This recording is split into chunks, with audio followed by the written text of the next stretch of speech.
The darkness was not a void, it was a shield. For the last 3 weeks, I, Victoria Sterling, had lived in a world of self-imposed shadows.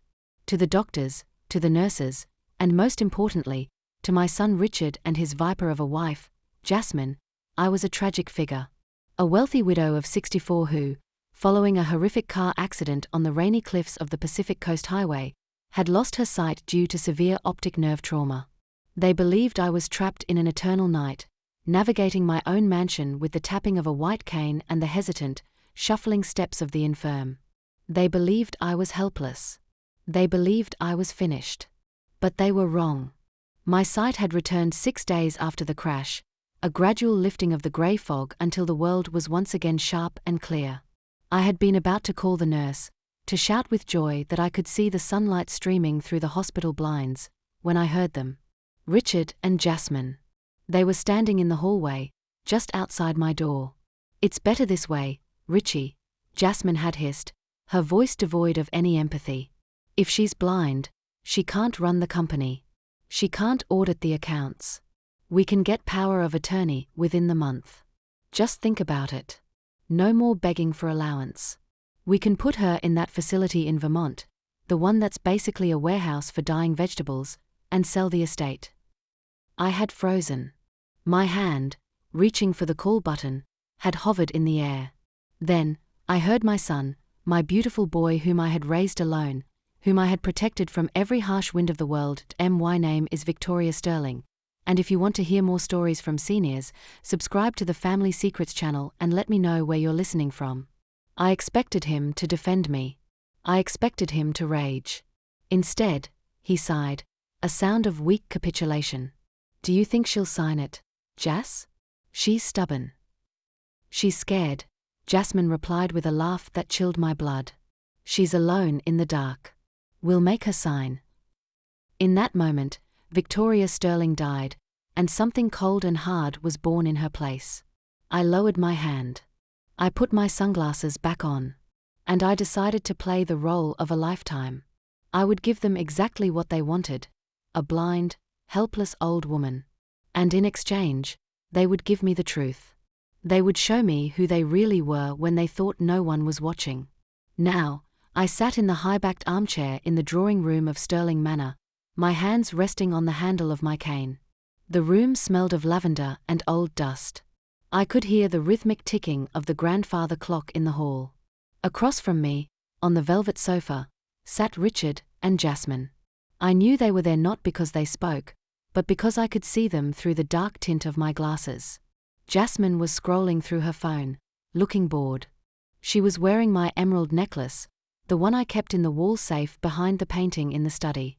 She must have taken the combination from my diary while I was in the hospital. Richard was pouring himself a drink from the crystal decanter. It was 11 a.m. "Mother," Richard said, his voice thick with false concern. "Are you comfortable? Can I get you a pillow?" I moved my head slightly, feigning disorientation. "I am fine, Richard. It is so dark. The silence is loud." Jasmine snorted. I saw her roll her eyes so hard I thought they might detach. She nudged Richard with her foot. "Ask her now," she mouthed silently, exaggerating the movement of her lips. Richard cleared his throat. "Mom, Jasmine and I were thinking, since you can't, since navigating the house is so dangerous for you now, maybe we should move you to the downstairs guest suite? It's smaller. Less furniture to trip over." "And the master bedroom?" I asked, my voice trembling just enough to sell the performance. "What will happen to my room?" "Oh, we'll just keep it closed up," Jasmine said quickly, her voice sickly sweet. "To preserve your things." I watched her as she spoke. She was lying. I could see the smirk playing on her lips. She wanted the master suite. She wanted the balcony with the ocean view. She wanted to sleep in the bed where I had spent 40 years of my life. "I suppose that makes sense," I whispered, lowering my head. I am just a burden now." No, Mom, don't say that," Richard said, taking a sip of his whiskey. But he didn't move to touch me. He didn't offer a comforting hand. He just drank and looked out the window, avoiding the sight of the mother he was displacing. The humiliation began in earnest the next day. Lunch was served in the solarium. I sat at the head of the table, staring blankly ahead. The maid, a new girl Jasmine had hired after firing my loyal housekeeper of 20 years, placed a bowl of soup in front of me. Tomato bisque, she muttered and left. I picked up my spoon, tapping the edge of the bowl to locate it. Is it hot? I asked. Be careful, Victoria, Jasmine said. It's piping hot. I saw her reach across the table. In her hand was the salt shaker. But she didn't just add a pinch. She unscrewed the lid. She dumped the entire contents of the salt shaker into my soup, a mountain of white crystals disappearing into the red liquid. Then, she quickly screwed the lid back on and sat back, stifling a giggle. I paused. My heart was hammering against my ribs with rage. She wanted to see me choke. She wanted to see me spit it out so she could laugh at the senile old woman who couldn't handle her food. I dipped the spoon into the soup. I brought it to my lips. The smell of the salt was overpowering. My hand shook. I knew I couldn't eat it. But I couldn't reveal I saw her do it. I don't feel very hungry, I said, putting the spoon down. My stomach is upset. Oh, come on, Victoria, Jasmine said, her voice sharpening. You need to keep your strength up. Eat the soup. It's delicious. Richard and I are having the same thing. I looked at Richard. He was eating a steak. He wasn't eating soup. He looked at me, then at his wife, then at his plate. He said nothing. He let the lie hang in the air, a poisonous cloud. I said I am not hungry. I snapped, pushing the bowl away. It tipped over, spilling the red sludge onto the white tablecloth. Look what you did. Jasmine shrieked, jumping up. You clumsy old hag. That's Belgian linen. She stopped, realizing she had slipped. Oh, Victoria, look at the mess. You really are getting worse. Maybe the nursing home would be better equipped to handle these accidents. That night, I lay in the small, cramped bed in the guest room. They had moved me down in the afternoon. They hadn't just moved me, they had stripped the room. The nice rug was gone. The reading lamp was gone. It was a cell. I lay awake, staring at the ceiling, listening to the sounds of my house being invaded. I heard heavy footsteps upstairs. They were moving furniture.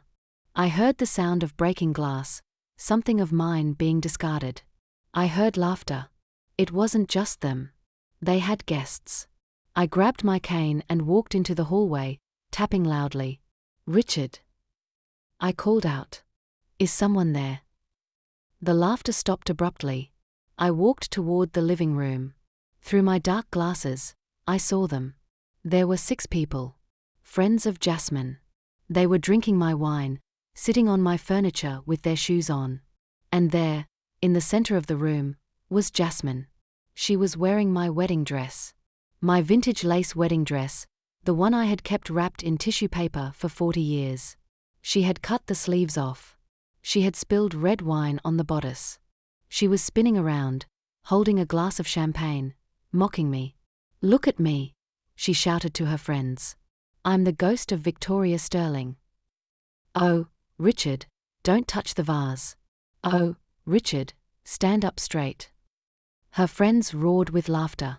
Richard was sitting on the sofa, his tie loosened, laughing along with them. My son. Laughing at his wife desecrating his mother's wedding gown. I stood in the doorway, swaying slightly. Richard. I asked again, my voice trembling. I hear voices. Who is here? Jasmine froze. She put a finger to her lips, signaling everyone to be quiet. She tiptoed toward me, the ruined dress rustling. She stood inches from my face. I could smell the alcohol on her breath.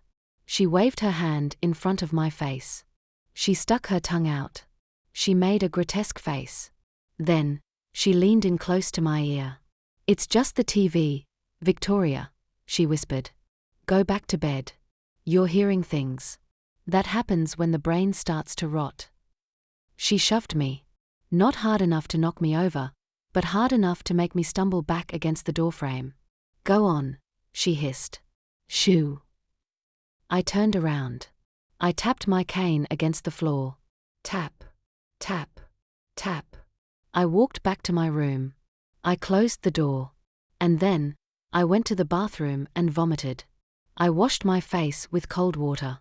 I looked at myself in the mirror. The eyes staring back at me were not the eyes of a victim. They were the eyes of an executioner.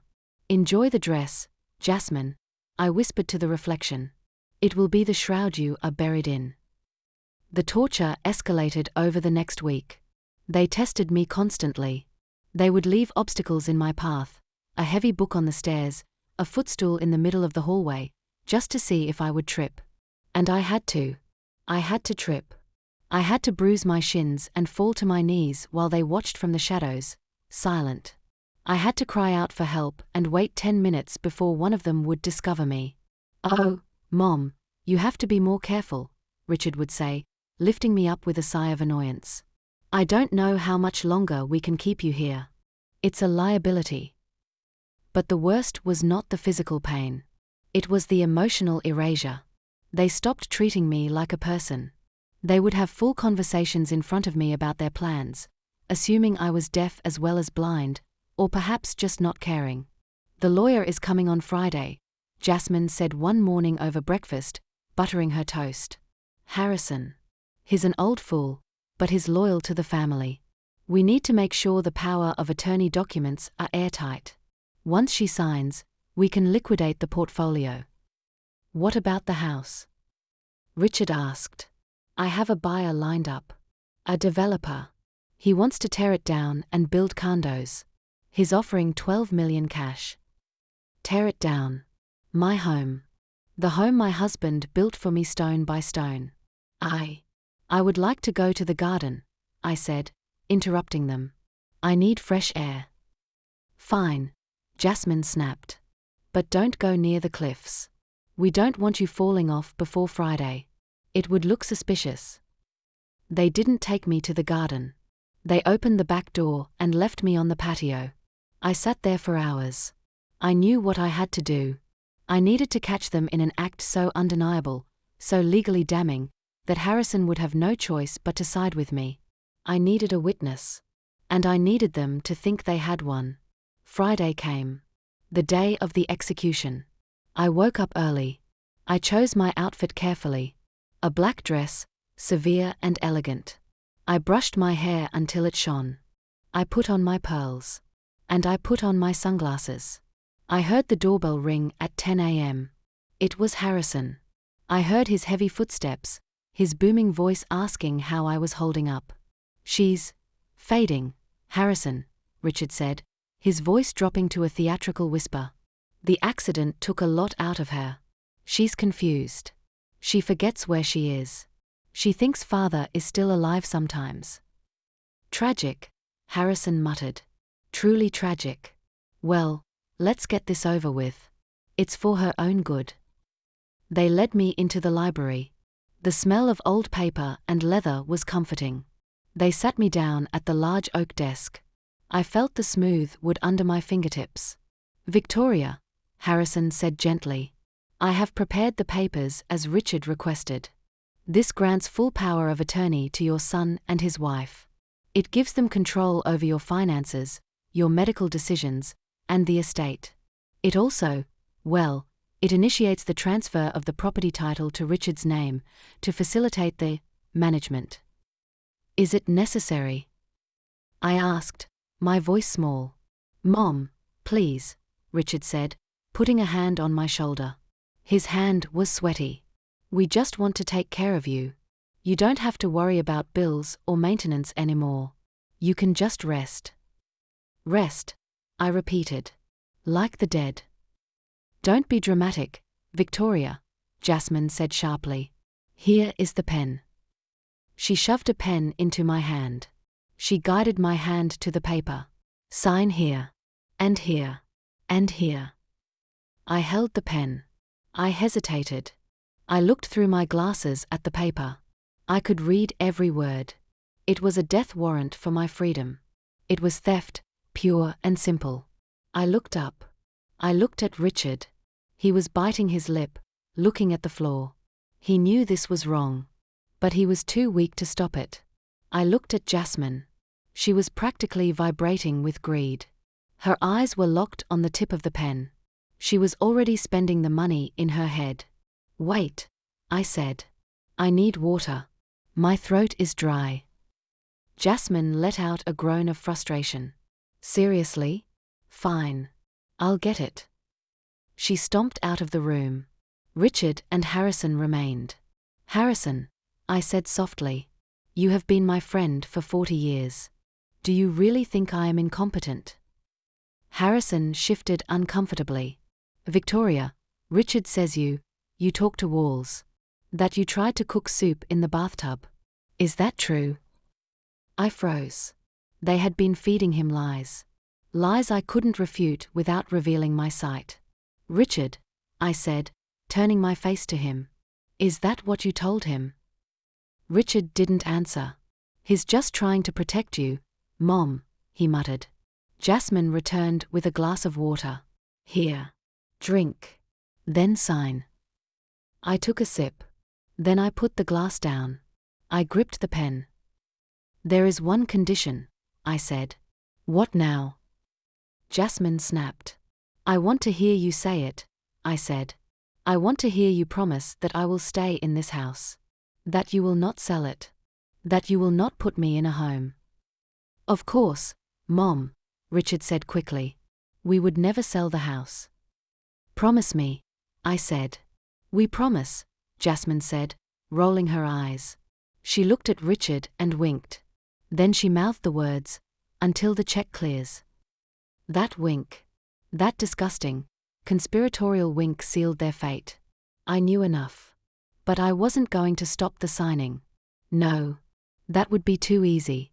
I needed them to think they had the power. I needed them to feel the weight of the crown before I crushed them with it. I signed the papers. My signature was shaky, feigned, but legible. Victoria Sterling.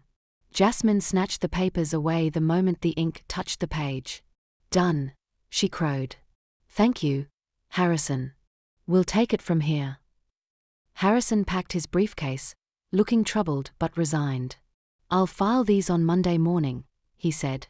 "Victoria, if you need anything."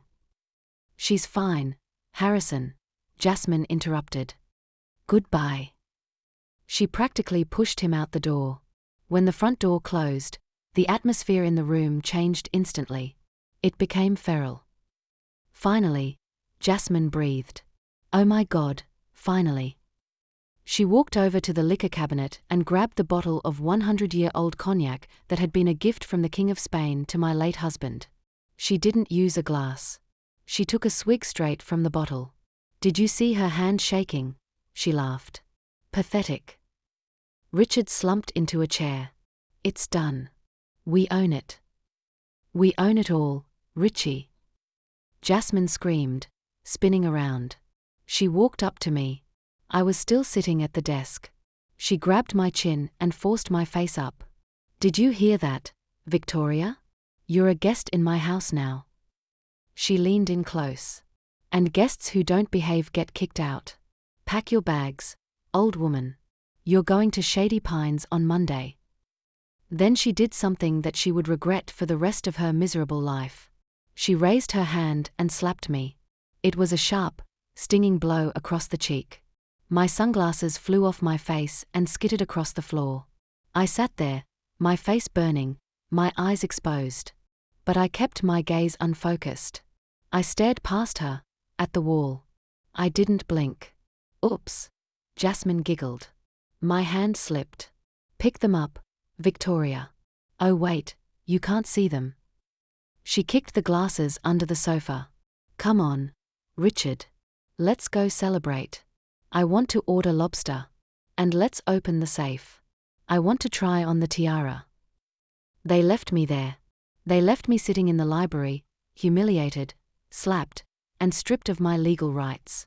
Or so they thought. I waited until I heard their footsteps fade down the hall. I waited until I heard the pop of a champagne cork in the dining room. Then, I stood up.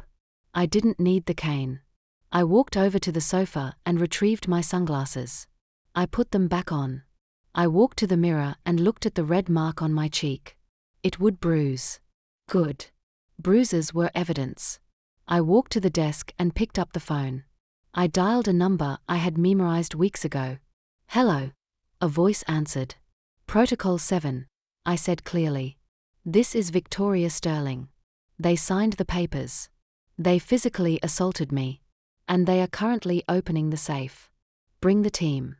Bring the cameras. It's time for the show." The hour that followed my phone call to the security team was a masterclass in patience. I sat in the library for a few moments, listening to the raucous celebration erupting in the dining room down the hall. I could hear the clinking of my best crystal, the silverware scraping against my imported china, and the distinct, grating sound of Jasmine's laughter.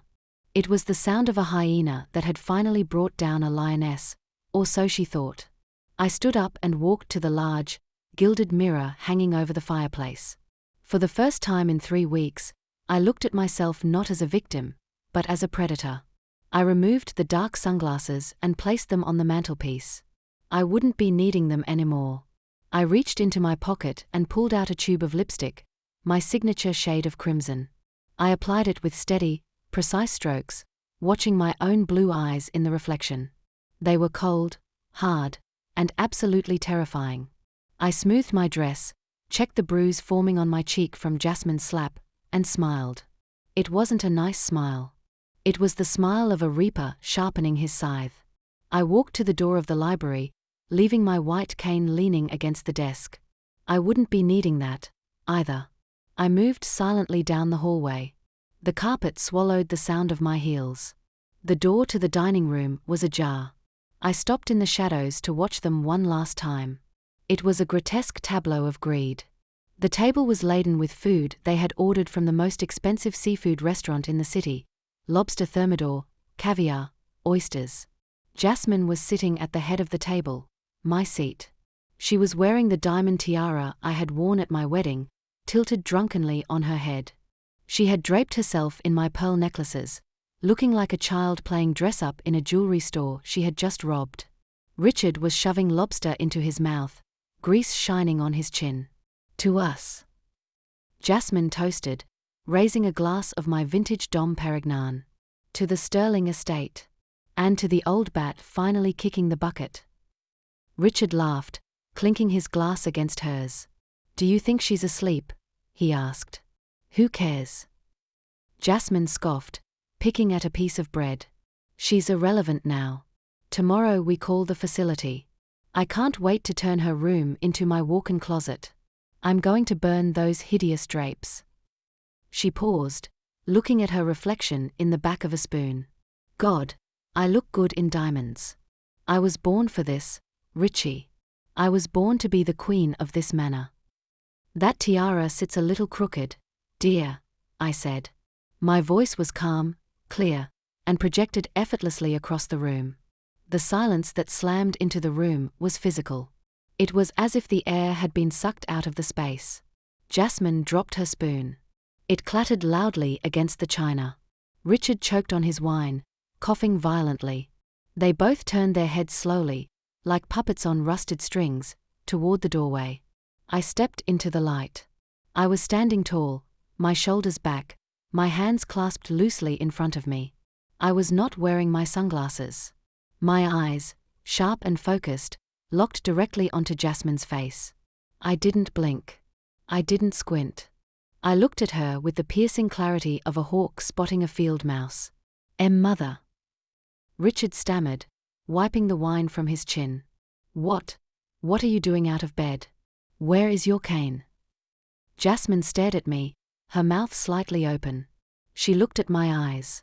She saw the focus. She saw the intelligence. And then, she saw the lipstick. Perfectly applied. "You," she whispered. "You're looking at me." I walked into the room. I didn't shuffle. I strode. I walked straight up to the table, moving around the chairs with effortless grace. I stopped right next to Jasmine. She was frozen, her hand clutching the stem of her wine glass so hard her knuckles were white. I reached out and gently adjusted the tiara on her head. She flinched as if I had burned her. "There," I said softly. Although, to be honest, diamonds really require a certain breeding to pull off. On you, they just look stolen. Jasmine scrambled backward, her chair screeching against the floor. She nearly fell over in her haste to get away from me. "You can see," she shrieked, backing into the sideboard. "Richie. She can see. She's faking it." Richard stood up, his face a mask of confusion and terror. "Mom? You're cured." "I was never blind, Richard," I said, turning my gaze to my son. "My sight returned 3 days after the accident. I was going to tell you. I was so happy. I wanted to share the good news with my family." I walked around the table, trailing my fingers along the tablecloth. "But then I heard you in the hallway. I heard you plotting to put me in a warehouse for dying vegetables. I heard you discussing how to sell my home." "No, that's not." Richard started to sweat. "We were just joking." "Joking?" I laughed, a cold, humorless sound. "Was the salt in my soup a joke, Richard? I watched you sit there and say nothing while your wife poisoned my dinner. Was the wedding dress a joke?" I turned back to Jasmine, who was breathing hard, her chest heaving.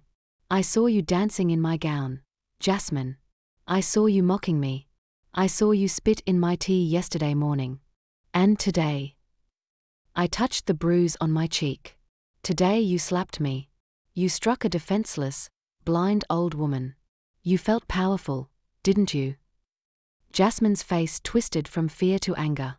The cornered rat was baring its teeth. "So what?" she spat, straightening up. "So you played a trick. Good for you, old lady. But guess what? It doesn't matter. You signed the papers." She pointed to the library down the hall. "We have power of attorney. We have the deed. You signed it all over to us an hour ago. You can see all you want, but you own nothing. This is my house now." She laughed, a manic, desperate sound. "Get out. I want you out tonight. I'll call the cops and have you removed for trespassing." "Please do call the cops," I said, pouring myself a glass of water from the pitcher on the table. "In fact, I believe they are already here." As if on cue, the front door of the manor burst open with a deafening crash. Heavy boots thundered down the hallway. "Police! Nobody move!"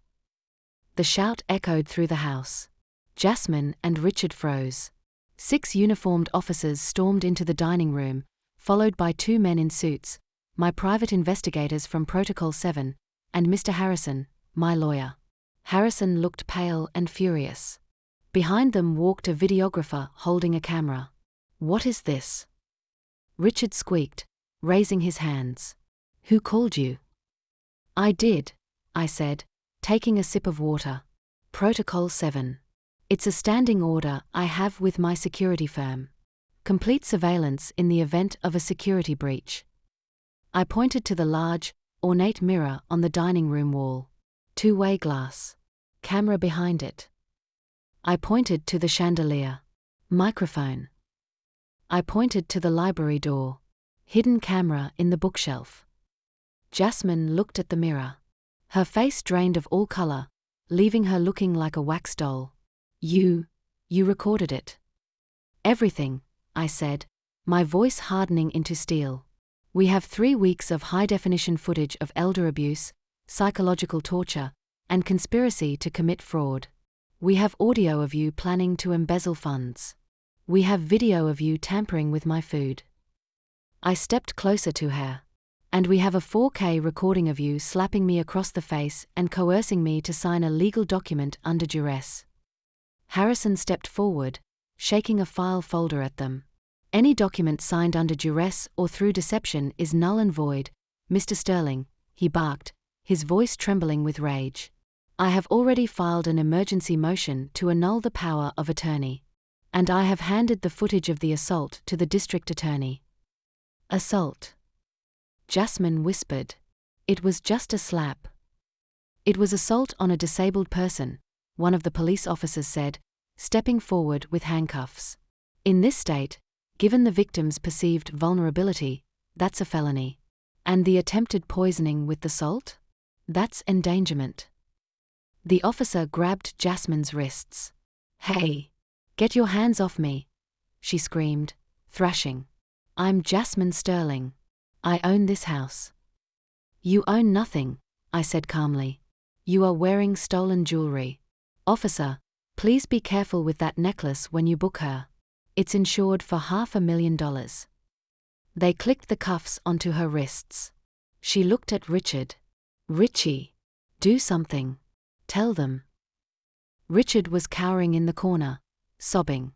"I didn't do it," he wailed, pointing at his wife. "It was her idea. She made me do it. I wanted to help Mom. She threatened to leave me." It was the same song he always sang. The coward's anthem. I looked at my son. The boy I had carried, the man I had forgiven 1,000 times. "You are pathetic," I said softly. "She may be a viper, Richard, but you are the soil that let her nest. You watched. You laughed. You ate your steak while I couldn't eat my soup." The second officer handcuffed Richard. "Mom," he cried. "Mom, please. Don't let them take me to jail. I'm your son." I walked over to him. I stood toe to toe with him. I took off my sunglasses, not that I was wearing them, but I removed the invisible veil that had separated us for weeks. I looked deep into his eyes. "My son died in a car accident 3 weeks ago," I said. "The man standing here is a stranger. And strangers are not welcome in my home." "Take them away," I ordered. The police dragged them out. Jasmine was screaming profanities, kicking at the doorframe, cursing my name. Richard was weeping, his legs dragging on the floor like a dead weight. I watched them go. I watched the flashing lights of the police cars illuminate the rainy driveway through the window. I watched until the last siren faded into the night. The house was quiet. The friends who had been partying earlier had vanished the moment the police arrived. Harrison stood by the table, looking at me. "Victoria," he said gently. "I am so sorry. I had no idea. They fooled me too." "It's not your fault, Harrison," I said, sitting down at the head of the table. "They fooled everyone. Evil often wears a smiling face." "What do you want to do now?" he asked. "The press will be all over this in the morning." "Let them," I said. "Release the video. Let the world see what they did. I want their reputations incinerated. I want them to have nothing." Harrison nodded. "And the house? Do you want to stay here tonight? I can hire a nurse." "I don't need a nurse, Harrison," I said, picking up a fork. "I can see perfectly fine." I looked at the lobster on the platter. It was cold, but it was mine. "Would you care for some lobster?" I asked him. "It seems a shame to waste it." We ate in silence. When Harrison left, I locked the front door. I walked through my house. I went to the guest room and stripped the sheets from the bed, throwing them in the trash. I went to the living room and picked up the wedding dress Jasmine had ruined. I looked at the wine stain on the lace. It looked like blood. I carried it to the fireplace and threw it in. I watched it burn. The lace curled and blackened, the silk consumed by the flames. It was cleansing. I poured myself a glass of the cognac Jasmine had opened. I walked to the window and looked out at the ocean. The storm had passed. The moon was breaking through the clouds, casting a silver path on the black water. I was 64 years old. I was alone. My family was gone, rot cut away by my own hand. But as I took a sip of the warm, amber liquid, I didn't feel lonely. I felt light. I felt clean. The darkness I had lived in for 3 weeks was gone, banished by the harsh, beautiful light of truth. I took a deep breath. "That lipstick really didn't suit her," I whispered to the empty room. And for the first time in a month, I laughed. A real, genuine laugh. The Queen was back on her throne, and the castle was finally quiet.